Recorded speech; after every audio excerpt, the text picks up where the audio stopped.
Hello students, तो आज की वीडियो में हम डिस्कस करने वाले हैं बी फार्मेसी फर्स्ट सेमेस्टर के सब्जेक्ट फार्मास्यूटिकल एनालिसिस का यूनिट 1 का लास्ट टॉपिक जो है एरर्स। इसके अंदर हम देखने वाले हैं सोर्सेस ऑफ एरर्स, कितने टाइप के सोर्स होते हैं एरर्स के, types of errors, methods of minimising errors, accuracy, precision and significant figures. तो स्टूडेंट्स, अगर आप मेरे चैनल पर न्यू हैं तो मेरे चैनल को सब्सक्राइब कर लीजिए, जिससे आगे आपको और भी इंफॉर्मेटिव वीडियोस मिलती रहेंगी। अगर सब्सक्राइब कर चुके हैं तो लाइक कर दीजिए। इस वीडियो में हम टोटल इसको डिस्कस करने वाले हैं, उसमें कौन से क्वेश्चन इंपॉर्टेंट है, आपको कैसे लिखना है, वो सारी चीजें भी हम इस वीडियो में डिस्कस करेंगे। और इस वीडियो को देखकर आप यही नोट्स अगर आप एग्जाम में लिख लेंगे तो ये आपके लिए बहुत बेनिफिशियल होगा। इसके लिए आपको अलग से कोई भी नोट डाउनलोड करने की या कोई भी और बुक्स प्रिफर करने की आपको उतनी ज्यादा जरूरत नहीं पड़ेगी। तो फिर टाइम वेस्ट नहीं करते हुए हम अपने वीडियो को स्टार्ट करते हैं। तो स्टूडेंट, सबसे पहले हम देखते हैं कि व्हाट इज एरर। एरर का मतलब क्या होता है? तो स्टूडेंट्स, एरर का मतलब होता है कि हम जो चीज परफॉर्म कर रहे हैं वो चीज एकदम स्टैंडर्ड लेवल तक नहीं जाके उसमें अगर कोई थोड़ी बहुत गड़बड़ी आ रही है तो उस गड़बड़ी को बोला जाता है एरर। बट इसमें डेफिनेशन के अकॉर्डिंग क्या बोल रहा है कि एरर क्या होता है? वो डिफरेंस होता है अगर हम कोई एनालिटिकल ऑपरेशन कर रहे हैं, मतलब अगर हम कोई एनालिटिकल रिएक्शन परफॉर्म कर रहे हैं तो उस जो हम रिएक्शन परफॉर्म कर रहे हैं उसकी वैल्यू रिएक्शन परफॉर्म करने के बाद क्या आई है और उसका स्टैंडर्ड और ट्रू वैल्यू क्या आया है, इन दोनों के बीच का जो डिफरेंस होता है उस डिफरेंस को बोलते हैं एरर। मतलब हम जो रिएक्शन परफॉर्म कर रहे थे उसका जो ट्रू वैल्यू आना चाहिए था, फॉर इट्स जस्ट एग्जाम्पल वो आ रहा है 12, वो आना चाहिए 12, बट हम जो परफॉर्म किए हैं उसका रिजल्ट आया है 10। तो इन दोनों के बीच का डिफरेंस क्या है? 2। तो ये 2% क्या होगा? किसी भी रिएक्शन का, ये एनालिटिकल ऑपरेशन का क्या होगा? ये 2% एरर होगा। मीन्स 2% उसमें कुछ भी तो गड़बड़ी हुई है। तो ये एकदम पॉसिबल नहीं है कि आप किसी भी रिएक्शन से एकदम से एरर को एलिमिनेट कर दो। मतलब एरर तो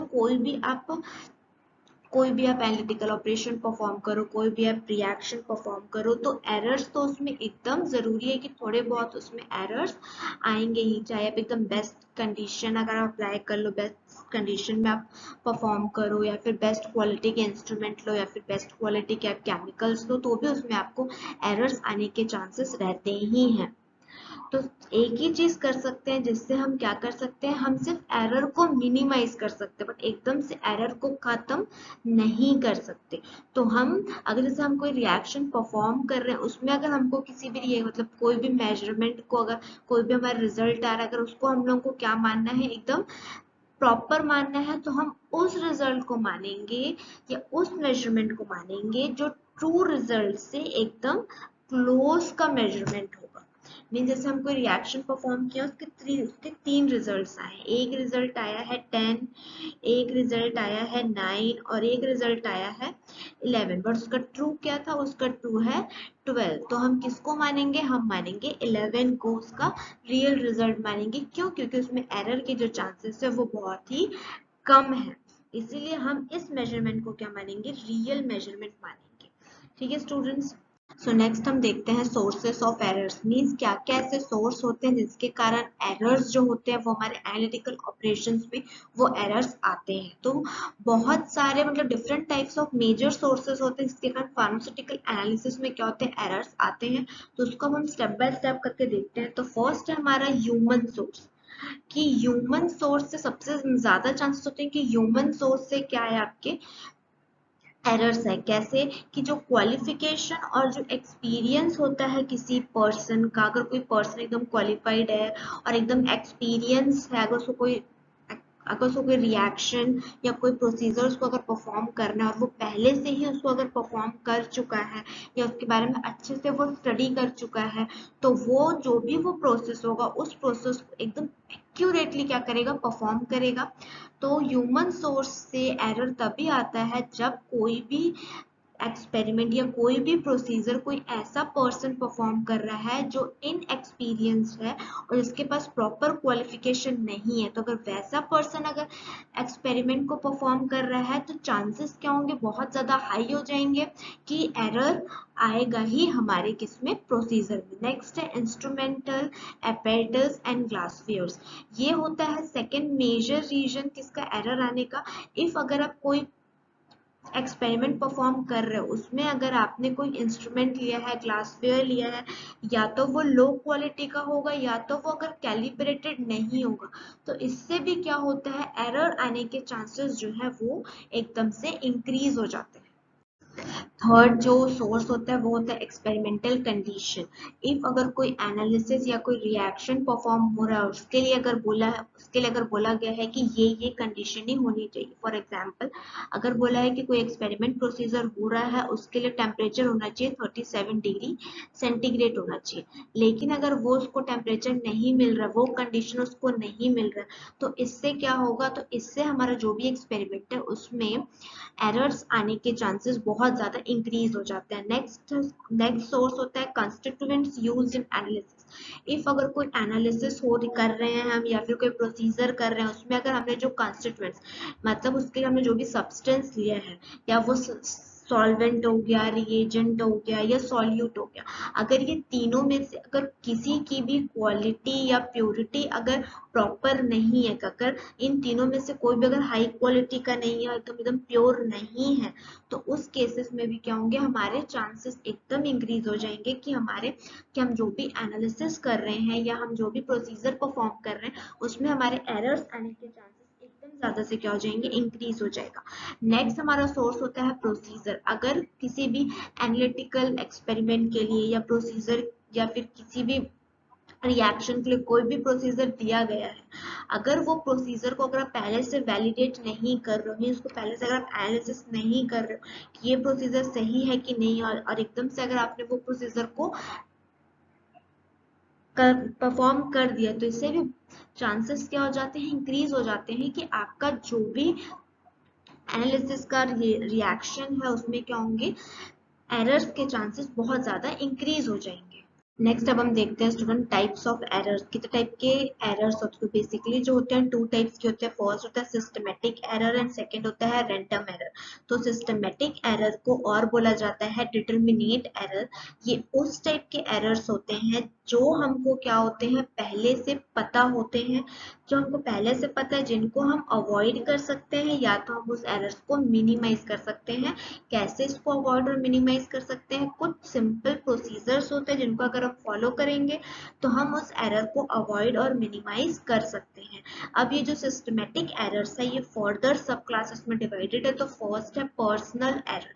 फर्स्ट अब हम देखते हैं what is personal error. Personal error जो होता है वो किसी पर्सन के ऊपर डिपेंड करता है। मीन्स अगर कोई पर्सन है, कोई पर्सन रिस्पॉन्सिबल होता है। अगर कोई पर्सन है, अगर उस पर्सन को कोई प्रोसीजर फॉलो करना है और अगर वो पर्सन एकदम प्रॉपरली उसको फॉलो नहीं कर रहा है, तो उसके कारण क्या होंगे, जो पर्सनल एरर्स जो होंगे वो होंगे। जैसे कि अगर पर्सन किसी की, फॉर एग्जांपल जैसे कि अगर हम किसी पर्सन को बोल दिए टाइट्रेशन करना है और आपको एंड पॉइंट लाना है, लेकिन अगर उससे एंड पॉइंट नहीं आ रहा है, तो वो उस केस में क्या करेगा, वो और ज्यादा टाइट्रेंट को ऐड कर देगा, जिससे उसका एंड पॉइंट तो आ जाएगा, वो एंड पॉइंट तो ले आया, लेकिन उसके साथ साथ वो क्या किया, उसकी अब जो वैल्यू आएगी वो स्टैंडर्ड वैल्यू से ज्यादा आएगी। क्यों स्टैंडर्ड वैल्यू से ज्यादा आएगी, क्योंकि उसने उसमें क्या किया था, और टाइट्रेंट ऐड कर दिया था।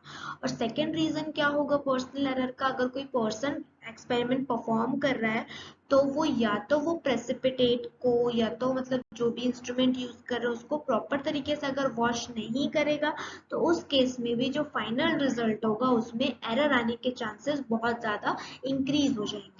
नेक्स्ट सब टाइप होता है इंस्ट्रूमेंटल एरर।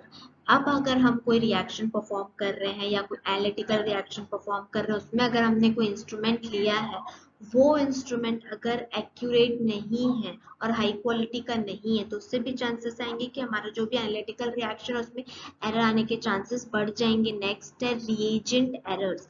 इफ अगर हम कोई एनालिटिकल रिएक्शन परफॉर्म कर रहे हैं और उसमें हमने अगर ऐसा रिएजेंट ऐड कर दिया जो हाई क्वालिटी का नहीं है या वो कंटेमिनेटेड है, मीन्स अगर उसमें कोई भी बैक्टीरिया फंगस ग्रो कर लिया है, अगर उस रिएजेंट को अगर हमने यूज कर लिया तो हमारे चांसेस बहुत ज्यादा बढ़ जाते हैं कि हमारा जो रिजल्ट आएगा उसमें बहुत ज्यादा एरर्स आएंगे। क्यों एरर्स आएंगे? क्योंकि वो जो रिएजेंट है या तो वो एपेटस से रिएक्शन कर लेगा या तो ग्लासवेयर से रिएक्शन कर लेगा और कुछ अलग ही हमारा प्रोडक्ट बन के आएगा, तो इससे बहुत ज्यादा चांसेस होते हैं कि उससे क्या होंगे, एरर्स आने के चांसेस बढ़ जाएंगे। नेक्स्ट होता है मेथड एरर। अगर हमको कोई एनालिटिकल रिएक्शन परफॉर्म करने बोला गया और उसका मेथड भी अगर हमको बता दिया गया, लेकिन अगर फिर भी अगर किसी रीजन से अगर वो पर्टिकुलर मेथड को अगर हम परफॉर्म नहीं कर पा रहे हैं तो उससे बहुत ज्यादा चांसेस होते हैं कि एरर्स आएंगे। जैसे फॉर एग्जांपल, अगर जैसे कि अगर कोई केमिकल रिएक्शन हो रहा है उसका कैलकुलेशन कब किया जाता है, जब वो केमिकल रिएक्शन कंप्लीट हो जाता है उस टाइम पे क्या किया जाता है, उसका कैलकुलेशन किया जाता है। But most of the time क्या होता है, हमको पता होता है कि कोई भी जैसे कि अगर हमको पता है कि ये केमिकल रिएक्शन 12 मिनट्स में कंप्लीट हो जाएगा तो हम क्या करेंगे, 12 मिनट्स के बाद बिना चेक किए हम उसे कैलकुलेशन कर देंगे। बट कभी कभी क्या होता है 12 मिनट्स में भी वो केमिकल रिएक्शन पूरा नहीं हो पाता है, जिसके कारण जो हमारा अब जो हम मेथड को फॉलो नहीं किए तो अब जो रिजल्ट आएगा वो हमारा क्या होगा, वो हमारा उस रिजल्ट में हमारे बहुत ज्यादा एरर होगा। नेक्स्ट एरर होता है स्टूडेंट एडिटिव एरर्स। ये एक इंडिपेंडेंट एरर है, मीन्स अगर कोई रिएक्शन हो रहा है उसमें अगर सब्सटेंस अदर अलग से अगर ऐड हो गया है तो उस केस में क्या होगा, उसमें एडिटिव एरर आएगा। जैसे कि अगर loss in weight of crucible during the incineration of precipitation. अगर हम प्रेसिपिटेशन कर रहे हैं उसमें अगर उसके वेट में अगर कुछ कम है तो उस केस में क्या होगा, वहां पे एरर आने के चांसेस बहुत ज्यादा बढ़ जाएंगे। नेक्स्ट होता है प्रोपोर्शनल एरर। ये जो प्रोपोर्शनल एरर होता है ये सैंपल के अमाउंट पे डिपेंड करता है। जैसे कि हमको बता दिया गया है, जैसे कि कोई हम इम्प्योर सोडियम हाइड्रोक्साइड यूज कर रहे हैं किसके टाइट्रेशन के लिए, HCl के लिए कर रहे हैं, तो उसमें अगर हमने उसका अगर वो इम्प्योर है तो उस केस में क्या होगा, उस केस में जो रिजल्ट आना होगा वो रिजल्ट थोड़ा वेरी कर जाएगा। क्यों? क्योंकि हमने उसमें क्या किया है, इम्प्योर NaOH यूज कर दिया। तो ये होता है प्रोपोर्शनल एरर। अब होता है कंस्टेंट एरर। कंस्टेंट एरर क्या होता है, ये भी एक इंडिपेंडेंट एरर होता है और ये कब इंक्रीज होता है, मान लीजिए जैसे एग्जांपल, अगर हम 0.1 ml का टाइट्रेशन के 0.1 ml ऐड कर रहे हैं टाइट्रेट 10 ml में, तो उससे हमको क्या होगा, कलर चेंज दिखेगा, लेकिन उससे हमारा जो एंड पॉइंट आएगा उससे हमारे एंड पॉइंट में 0.1 ml का क्या आ जाएगा, एरर आ जाएगा। क्यों एरर आएगा? क्योंकि हमने उसमें 0.1 ml जो था वो एक्स्ट्रा ऐड किया था ताकि हमारा उससे रिजल्ट आए। तो जब हमने उसमें 0.1 ml एक्स्ट्रा ऐड किया था तो उसके कारण उसमें क्या आ गया, 0.1 ml का एरर आ गया। तो ये हो गया ये तीनों टाइप के सोर्सेस। नेक्स्ट टाइप होता है students random error. Random error क्या होता है, वो जो इनडिटर्मिनेट होता है, मतलब जो पहले से हमको पता नहीं हो रहा। अगर हम कोई रिएक्शन परफॉर्म कर रहे हैं उसमें कोई एकदम एक्सपीरियंस पर्सन ही परफॉर्म कर रहा है, सारे केमिकल्स जो हैं या सारे ग्लासवेयर्स जो हैं वो एकदम कैलिब्रेटेड है, फिर भी अगर उसमें कुछ थोड़ा बहुत एरर आ रहा है तो उस एरर को बोलेंगे रैंडम एरर, में जिसका हमको रीजन पता नहीं लेकिन फिर भी वो एरर क्या हो रहा है, वहां पे हमको शो हो रहा है हमारे केमिकल रिएक्शन या एनालिटिकल रिएक्शन में। तो ये हो गए हमारे टाइप्स ऑफ एरर्स। नेक्स्ट आपके सिलेबस में क्या पूछा student, methods of minimising error. अब कौन कौन से मेथड्स हम यूज करें जिससे हम क्या कर सकते हैं, हमारे एरर्स को मिनिमाइज कर सकते हैं। तो फर्स्ट मेथड होता है proper calibration of instrument apparatus and applying correction. तो हमको क्या करना है, जब भी अगर हम कोई भी एनालिटिकल रिएक्शन परफॉर्म कर रहे हैं तो उससे पहले हमको क्या करना है, जो भी हम इंस्ट्रूमेंट्स यूज कर रहे हैं like UV spectrometer, pH meter, potentiometer, ये जितने भी ग्लासवेयर्स हम यूज कर रहे हैं जैसे कि ब्यूरेट, मेजरिंग सिलेंडर, इन सबको हमको क्या करना है, पहले से हमको प्रॉपर तरीके से कैलिब्रेट करना है और जो प्रोसीजर बोला गया है वही प्रोसीजर से हमको क्या करना है, अपने एनालिटिकल जो भी मेथड है उसको परफॉर्म करना है, जिससे एरर आने के चांसेस बहुत बहुत हद तक क्या हो जाएंगे, कम हो जाएंगे।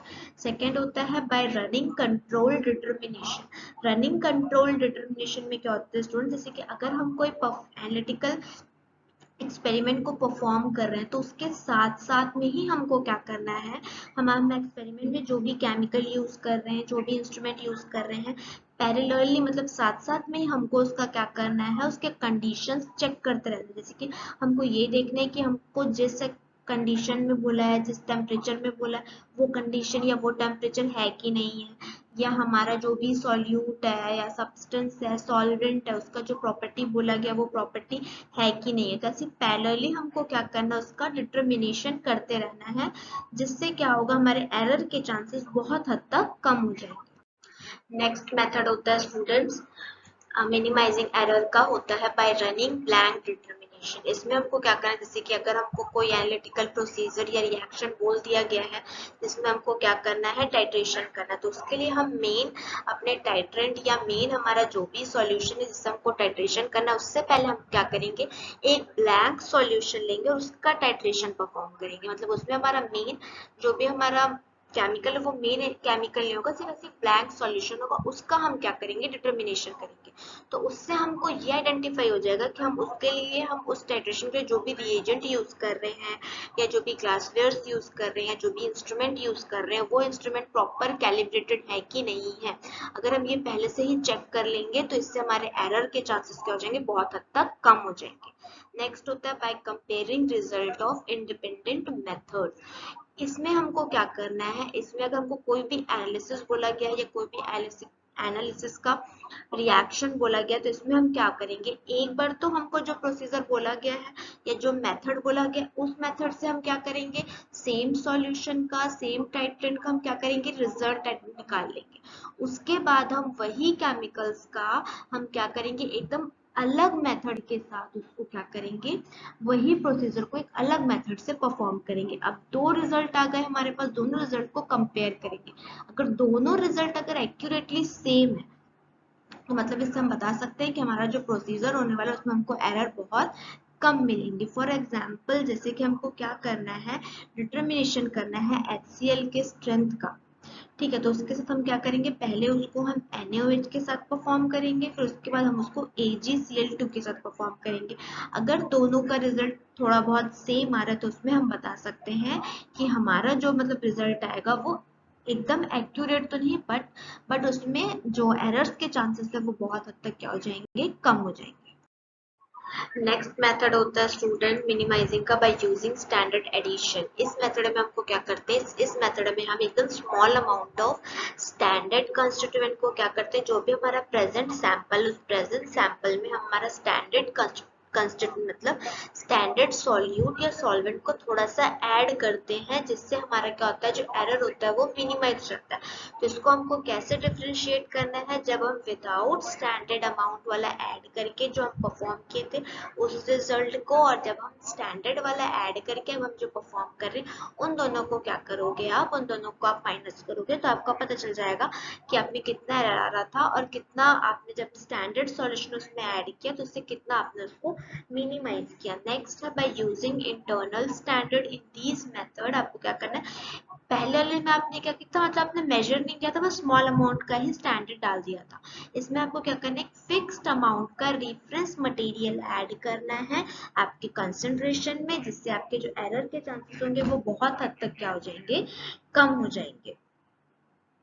नेक्स्ट आपके सिलेबस में क्या टॉपिक है, एक्यूरेसी की। एक्यूरेसी क्या होती है स्टूडेंट्स, तो एक्यूरेसी का मतलब होता है वो मेजरमेंट या वो वैल्यू जो आपके ट्रू वैल्यू के एकदम ज्यादा पास की जो वैल्यू आती है उसको आप क्या बोलेंगे, एकदम एक्यूरेसी मीन्स एकदम एक्यूरेट रिजल्ट। जितना हमको रिजल्ट चाहिए था एकदम उसके पास का रिजल्ट है, मतलब बहुत ज्यादा एक्यूरेट रिजल्ट। इसको आप और क्या बोल सकते हो, करेक्टनेस ऑफ मेजरमेंट की, मतलब जो मेजरमेंट जो आया वो एकदम तो करेक्ट नहीं, बट एकदम मतलब करेक्ट, मतलब एकदम ट्रू वैल्यू से थोड़ा सा ही बस दूर। तो इसको आप और क्या बोल सकते हो, जितना ज्यादा एक्यूरेसी होगी किसी मेजरमेंट में या किसी डेटा में उतना ही कम होगा उसके अंदर एरर। तो ये एक्यूरेसी को कैलकुलेट करने के लिए दो मेथड्स होते हैं। फर्स्ट होता है एब्सोल्यूट मेथड। एब्सोल्यूट मेथड में हमको क्या करना होता है, सारे हमको स्टैंडर्ड सैंपल यूज करने हैं, हाई प्योरिटी के सैंपल यूज करने हैं, जो भी मतलब हमको प्रोसीजर यूज करना है वो एकदम कैलिब्रेटेड प्रोसीजर होना चाहिए। इन सबको अगर हम फॉलो करके अगर हम कोई प्रोसीजर को परफॉर्म करते हैं तो ये चांसेस बढ़ा देता है कि हमारा जो रिजल्ट आएगा वो एकदम क्या होगा, एक्यूरेट होगा। और अगर स्टूडेंट अगर एग्जाम में पूछता है, तो जैसे कि अगर पहले पूछा था टाइप्स ऑफ एरर, तो सबसे पहले उसमें आप क्या लिखोगे, एरर्स लिखोगे, देन उसके बाद आप उसके टाइप्स लिखोगे। अगर कोई भी चीज अगर आपसे पूछी जाती है, अगर पूछ रहा है इसमें कि सिर्फ मेथड्स ऑफ एरर्स बताओ, तो इसके साथ आपको एक्यूरेसी क्या होती है उसका भी आपको डेफिनेशन उसमें आपको बताना है।